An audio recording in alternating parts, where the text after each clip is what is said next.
பூஜை அறையில முறையா எப்படி விளக்கேற்றணும்? நம்ம குடும்பத்துக்குன்னு ஒரு பாரம்பரிய விளக்கு இருக்கும். இப்ப நம்ம கல்யாணம் பண்ணி போகும்போது ஒரு பெண் பிள்ளைக்கு வந்து அவங்க வீட்ல வந்து ஒரு விளக்கு கொடுத்து அனுப்புவாங்க. சாஸ்தா விளக்கு இவங்க தான் ஏத்தணும், காமாட்சி அம்மன் விளக்கு இவங்க தான் ஏத்தணும் அப்படின்னு கிடையாது. எந்த விளக்கு வேணாலும் ஏத்தலாம். ஆனா நம்மளுடைய பாரம்பரிய முறைப்படி நம்ம ஏத்தணும். ஒரு கேள்வி எழும், நான் வெளியில 2 விளக்கு ஏத்துறேன், வீட்டுக்குள்ளார 2 விளக்கு ஏத்துறேன், இதை எப்படி கணக்கு எடுத்துக்கிறது? ஒரு நாளைக்கு ஒரு முறையாவது நம்ம வீட்டுல பூஜை செய்யணும். நீங்க மகாலட்சுமியோட காயத்ரி, சுக்கிர பகவானுடைய காயத்ரி இதை கூறி மனதால உட்கார்ந்த இடத்துல இருந்து நீங்க இறைவனை வழிபட்டாலுமே கண்டிப்பா உங்களுக்கான அருள் கிடைக்கும்.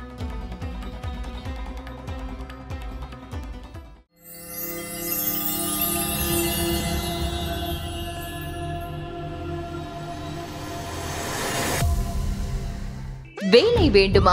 ப்ளூ ஓஷன் இருக்கிறது. 10th 12th டிப்ளமோ டிகிரி படித்தவர்களுக்கு உணவு, தங்குமிடம், இஎஸ்ஐ, பிஎஃப் இன்சூரன்ஸ் உள்ளிட்ட சலுகைகளுடன் அனுபவத்திற்கேற்ற நல்ல சம்பளம் 15,000 முதல் 30,000 வரை. பெண்களுக்கு முன்னுரிமை. 2,000க்கும் மேற்பட்ட வேலை வாய்ப்புகள் உள்ளன. இப்போதே தொடர்பு கொள்ளுங்கள். Blue ocean. ஐத்தமிழ்தாய் நேயர்களுக்கு வணக்கம். இன்னைக்கு ஆன்மீக நேர்காணல்ல நம்ம கூட சன்னியாசினி சிவசக்தி யோகினி தான் இருக்காங்க. ஆன்மீகம் சார்ந்த நிறைய விஷயங்கள் அவங்க கிட்ட கேட்டு தெரிஞ்சுக்க போறோம். பேசலாம். வணக்கம். ஓம் குருபியோ நமக. நல்லா இருக்கீங்களா? ரொம்ப நலமா இருக்கேன். நீங்க எப்படி இருக்கீங்க? நல்லா இருக்கேன். பொதுவா வந்துட்டு எல்லாருக்குமே எப்பவுமே இருக்கக்கூடிய ஒரு சந்தேகமா இருக்கு, பூஜை அறையில எப்படி விளக்கேற்றணும்? காமாட்சி அம்மன் விளக்கு தான் ஏற்றணுமா, இல்ல குத்து விளக்கு ஏற்றணுமா, எத்தனை விளக்கு ஏற்றணும், இப்படி நிறைய சந்தேகங்கள் இருக்கும். பூஜை அறையில முறையா எப்படி விளக்கேற்றணும்? அதாவது அந்த முறைகள் பத்தி சொல்றதுக்கு முன்னாடி ஒரு விஷயம் வந்து சகோதரிகள் பெண்களுக்கு வந்து நான் சொல்லிக்கக்கூடிய ஒரு விஷயம் என்னன்னா, 1000 பேர் 1000 வழிமுறைகள் வந்து சொல்லுவாங்க. கண்டிப்பா இறைவனை அடைய 1000 வழிகள் அப்படின்னு சொல்லுவாங்க, அந்த மாதிரி. ஆனா நாம முதல்ல என்ன எடுத்துக்கணும் அப்படின்னா, நம்மளுடைய பரம்பரை, நம்மளுடைய மூதாதையர்கள் நமக்கென்று ஒரு வழிமுறை வச்சிருப்பாங்க. இப்போ ஒருத்தர் பார்த்தீங்கன்னா ஒத்த படையில எல்லாமே பண்ணுவாங்க, ஒருத்தர் பார்த்தீங்கன்னா ரெட்டை படையில எல்லாமே பண்ணுவாங்க. அதுக்கு தான் நான் எப்பவுமே சொல்றது, நம்மளுடைய கொள்ளு பாட்டி, பாட்டி, அம்மா எல்லாரும் இருக்கும்போதே நம்ம குலதெய்வத்தை நம்ம தெரிஞ்சுக்கணும். நம்மளுடைய குடும்பத்துடைய வழிமுறைகள் என்னன்றதை நம்ம தெரிஞ்சுக்கணும். அப்படி தெரிஞ்சுக்கிட்டோம்னா நமக்கு இந்த சந்தேகம் வரவே வராது. அதை தெரிஞ்சுக்கிட்டாலுமே மற்றவங்க சொல்றதையும் நம்ம குடும்பத்துடைய வழக்கத்தையும் நம்ம சேர்த்து பார்க்கும்போது நமக்கு என்ன பண்ணணும் அப்படின்ற ஒரு தெளிவு கிடைச்சிரும்.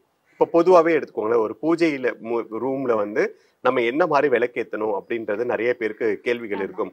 நான் ஒரு விளக்கு ஏற்றலாமா, 2 விளக்கு ஏற்றலாமா அப்படின்ற கேள்விகள் இருக்கும். இப்போ அவங்களுடைய பரம்பரையோட வழக்கம் தெரிஞ்சுக்கிட்டாங்கன்னா, அவங்க ஒத்த படையில செய்யறவங்களா எல்லாமே இரட்டை படையில செய்யறவங்களா அப்படின்றது தெரிஞ்சுக்கிட்டாங்கன்னா, இப்போ அவங்களுடைய வழிமுறை வந்து எல்லாமே இரட்டையில தான் செய்வாங்க அப்படின்னா 2 விளக்கு ஏற்றினா போதும். ஒற்றை வரிசையில செய்யறவங்கன்னா 1 விளக்கு ஏற்றினா போதும். அதே மாதிரி காமாட்சி அம்மன் விளக்கு, நம்ம குடும்பத்துக்குன்னு ஒரு பாரம்பரிய விளக்கு இருக்கும். இப்போ நம்ம கல்யாணம் பண்ணி போகும்போது ஒரு பெண் பிள்ளைக்கு வந்து அவங்க வீட்டில் வந்து ஒரு விளக்கு கொடுத்து அனுப்புவாங்க. தன்னோட மாமியார் வீட்டில் வந்து ஒரு விளக்கு இருக்கும். அதை தான் சில பேர் வந்து மாமியார் வீட்டில் அவங்க என்ன விளக்கு ஏற்றுறாங்களோ அதுதான் பெண் வீட்டிலேருந்து கொடுத்துனுப்பாங்க. இப்போ பெண் வீட்டில் வந்து சில இடங்கள்ல அவங்க காமாட்சி அம்மன் விளக்கு ஏற்றுறாங்கன்னா காமாட்சி அம்மன் விளக்கு கொடுத்து அனுப்புவாங்க. அதோடு சேர்த்து நம்ம கணவர் வீட்டில் இருக்கக்கூடிய விளக்கையும் நம்ம சேர்த்து ஏற்றலாம். அது நம்மளோட வழிமுறைகளை பொறுத்து. இந்த விளக்கை தான் ஏற்றணும், சாஸ்தா விளக்கு இவங்க தான் ஏற்றணும், காமாட்சி அம்மன் விளக்கு இவங்க தான் ஏற்றணும் அப்படின்னு கிடையாது. எந்த விளக்கு வேணாலும் ஏற்றலாம். ஆனால் நம்மளுடைய பாரம்பரிய முறைப்படி நம்ம ஏற்றணும். இப்போ ஒற்றை வரிசையில் இருக்கிறவங்க ஒற்றை வரிசையில ஏற்றலாம், இரட்டை வரிசையில் இருக்கிறவங்க இரட்டை வரிசையில ஏற்றலாம். இதுலேயும் ஒரு கேள்வி எழும், நான் வெளியில 2 விளக்கு ஏற்றுறேன், வீட்டுக்குள்ளார 2 விளக்கு ஏற்றுறேன், இதை எப்படி கணக்கு எடுத்துக்கிறது? நீங்க வெளியில ஏத்துற விளக்கு வந்து எத்தனை விளக்கு வேணாலும் ஏற்றலாம். நீங்க சுவாமி முன்னாடி எத்தனை விளக்கு ஏத்துறீங்க அதுதான் நம்மளுடைய கணக்கு. இப்போ நம்ம பஞ்சமியில நம்ம வந்து வாராகி பூஜை பண்றோம் வச்சுக்கோங்களேன், அன்னைக்கு நம்ம வந்து 5 விளக்கு ஏற்றுவோம். யாரு வாராகிக்கு நம்ம ஏற்றுவோம், இல்லை பஞ்சமுக விளக்கு ஏற்றுவோம். இப்போ அதுவே நம்ம வெள்ளிக்கிழமையில சுக்கிர பூஜை பண்ணணும் வச்சுக்கோங்களேன், நம்ம மகாலட்சுமி படம் வைத்து அதுக்கிட்ட வந்து ஒரு நெய் விளக்கோ இல்லை நல்லெண்ணெய் விளக்கோ ஏற்றுவோம். அது அந்த ஒரு நாளோட நம்ம ஏற்றி பூஜை செய்து குளிர வச்சிருவோம்.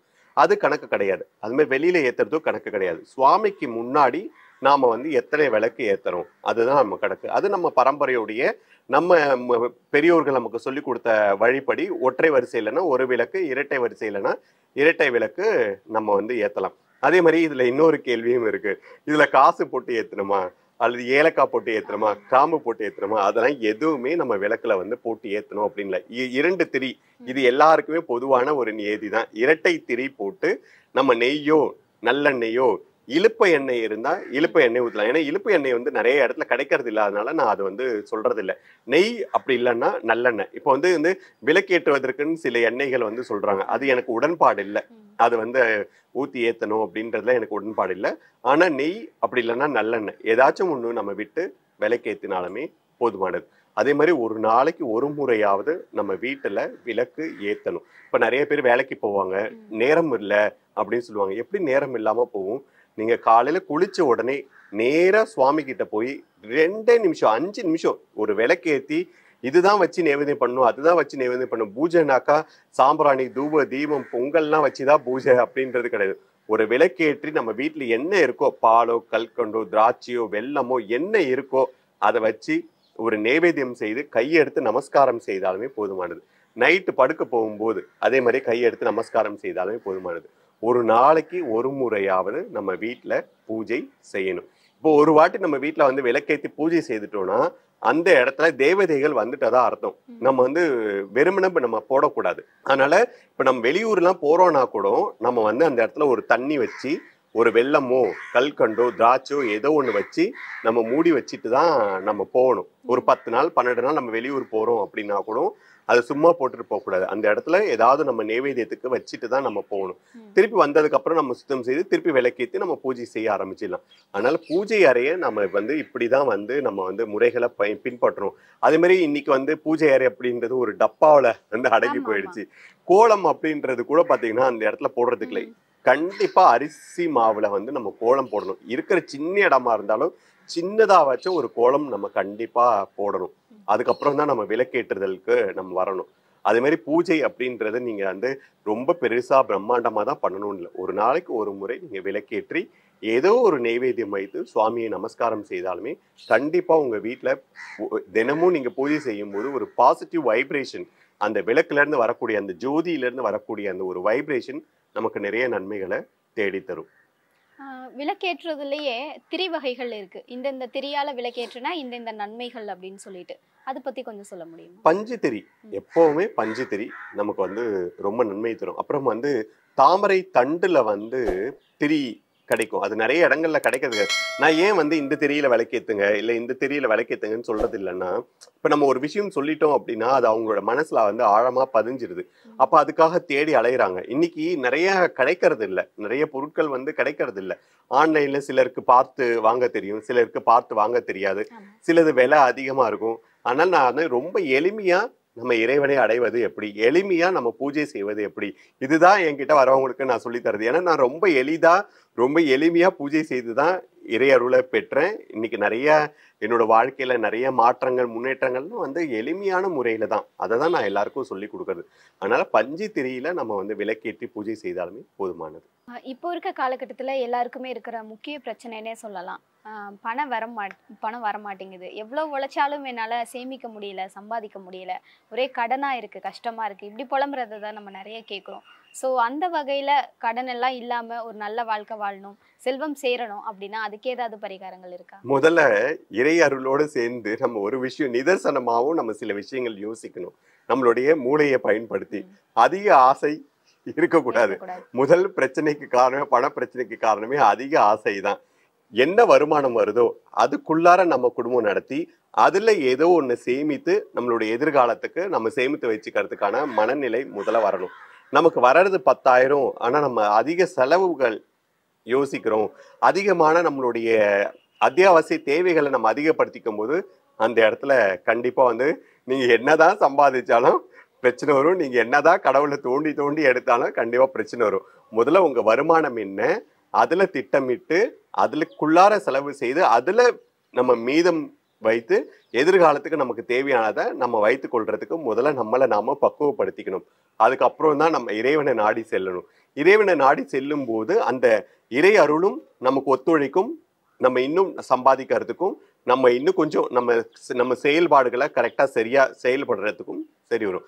அதுக்கு நான் எல்லாருக்குமே சொல்றது சுக்கிர வழிபாடு, மகாலட்சுமி வழிபாடு. வெள்ளிக்கிழமையில மதியானம் 1 to 2, காலையில 6 to 7, நைட் 8லேருந்து 9 இந்த சுக்கிர பூஜை. இந்த நேரத்துல சுக்கிர பூஜை வந்து நமக்கு நிறைய நன்மைகளை தேடித்தரும். சினிமா, அரசியல், பிஸ்னஸ் இது எல்லாத்துக்குமே வந்து ரொம்ப முக்கியமானவர் வந்து சுக்கிர பகவான். மகாலட்சுமி இந்த சுக்கிர ஓரையில நம்ம வந்து பூஜை செய்யும் போது நமக்கு எண்ணில் அடங்காத நன்மைகள் கிடைக்கும், நமக்கு பண வரவு வரும். அதே மாதிரி பார்த்தீங்கன்னாக்கா நீங்கள் சுக்கிர பூஜை பண்ணும்போது சுக்கிரன் உங்களுக்கு பலமாகும் போது மகாலட்சுமியோட அருள் இன்னும் பலமாகும், வரவு இன்னும் நிறையா இருக்கும். இப்போ நிறைய பேர் சொல்லுவாங்க, நான் வேலைக்கு போகிறேன், என்னால் பூஜை செய்ய முடியல அப்படின்னு சொல்லுவாங்க. நீங்கள் அது கூட நீங்கள் வீட்டில் இருந்து தான் பூஜை செய்ய, வீட்டில் இருந்தால் நீங்கள் மகாலட்சுமி படம் வைத்து நீங்கள் வந்து வெள்ளை பூக்கள், அரளி, செவ்வரளி வைத்து நீங்கள் வந்து அர்ச்சனை செய்து நீங்கள் விளக்கேற்றி நெய்வேத்தியம் செய்து பூஜை செய்யலாம். இல்லை நீங்கள் ஆஃபீஸில் இருக்கீங்க, இல்லை எங்கேயோ வெளியில் இருக்கீங்கன்னா அந்த 1லேருந்து 2 இல்லை 6லேருந்து 7 நைட் 8லேருந்து 9 இந்த நேரத்தில் உட்கார்ந்த இடத்துல நீங்கள் மகாலட்சுமியோட காயத்ரி, சுக்கிர பகவானுடைய காயத்ரி இதை கூறி மனதால உட்கார்ந்த இடத்துல இருந்து நீங்கள் இறைவனை வழிபட்டாலுமே கண்டிப்பாக உங்களுக்கான அருள் கிடைக்கும். ஆனால் நம்ம வந்து ஏன் நான் சொல்றேன்னா, இப்போ நம்ம வந்து எல்லா நேரமும் நல்ல நேரம் தான், எல்லா நாளும் நல்ல நாள் தான். ஆனால் ஒவ்வொரு விஷயத்துக்கான ஒரு தெய்வங்கள் இருக்குல்ல, அந்த தெய்வத்தை நாடி போகும்போது அதனுடைய தன்மை, அதனுடைய அருள் வந்து நமக்கு கிடைக்கும். அப்போ நமக்கு மகாலட்சுமி சுக்கிர பகவான் இருவருடைய அருளும் ஒரே நேரத்தில் நமக்கு கிடைக்கிறதுக்கு வந்து இந்த வெள்ளிக்கிழமையில வரக்கூடிய சுக்கிர ஹோரை இந்த நேரத்தில் வந்து நம்ம வந்து மகாலட்சுமி சுக்கிர பகவானையும் வழிபடும் போது கண்டிப்பாக நமக்கான வருமானமும் அதிகரிக்கும். அதே சமயத்தில் நம்மளோட பிஸ்னஸ், நம்ம என்ன துறையில் இருக்குமோ அந்த துறையில் நமக்கான அடுத்தடுத்த கட்டத்தை நோக்கி போகிறதுக்கான வழிகள் கிடைக்கும்.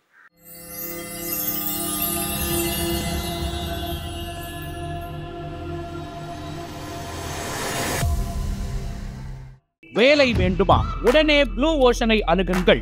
10th 12th டிப்ளமா டிகிரி என அனைவருக்குமான நல்ல வேலை, உணவு, தங்குமிடம், இஎஸ்ஐ, பிஎஃப், இன்சூரன்ஸ் உள்ளிட்ட சலுகைகளுடன் அனுபவத்திற்கேற்ற நல்ல சம்பளம் 15,000 ரூபாய் முதல் 30,000 வரை பெறலாம். பெண்களுக்கு முன்னுரிமை அளிக்கப்படும். 2,000க்கும் மேற்பட்ட வேலை வாய்ப்புகள் உள்ளன. இப்போதே தொடர்பு கொள்ளுங்கள்.